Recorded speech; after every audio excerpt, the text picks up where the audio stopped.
Так, при открытии ссылки появится такое окошко, нужно нажать на play, или там можно было на кнопочку нажать скачать, и тогда на любом устройстве можно было бы эту 3D модель открывать. Также вот в браузере открылось у меня такое окошечко. И вот у нас здесь есть слева состав содержания проекта. Можно, значит, перейти к 2D чертежам. Некоторое время придется подождать. Вот оно открылось. И можно, в принципе, вот справа есть стрелочки, листать. Получается как в 2D.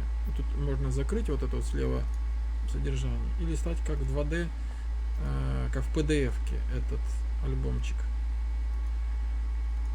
Вот. Но в любой момент можно перейти и в 3D. Ну, вот, допустим, мебель тут у нас, да, мы захотели посмотреть. Вот есть справа внизу нарисован домик, показать в 3D. Есть также другие инструменты, линейка.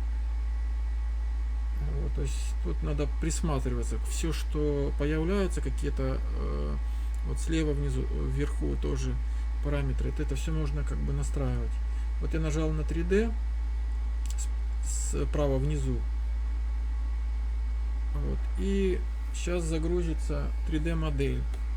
Прямо в браузере можно посмотреть, как она откроется.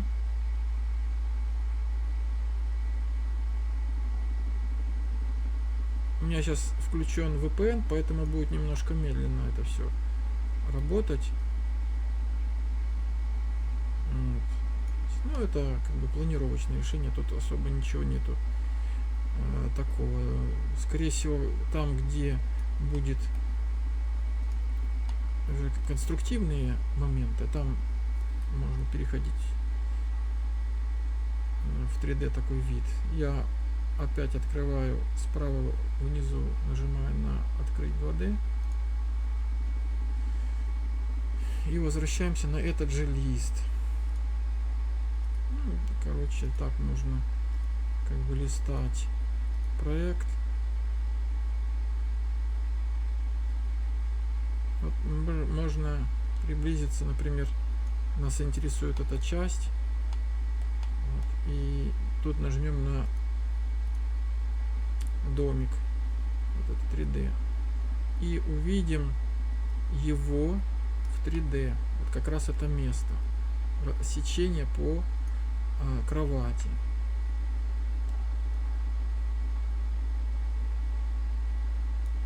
Тут узелок вот это, да, вот он же тут.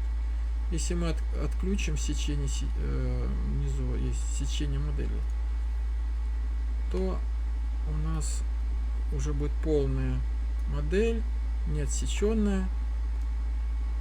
Можем тут ходить, бродить. Клавиши должны работать. Вот я сейчас нажимаю клавиши на клавиатуре, как в играх.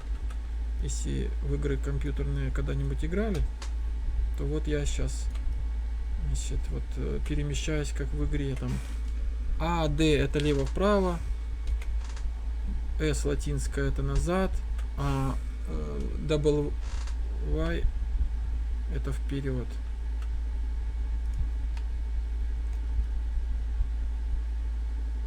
Вот, также тут можно и мерить, инструмент измерения. Вот я нажал, и такой локатор ходит, и можно померить что-то. Да, вот. Ну, в общем, нужно пользоваться.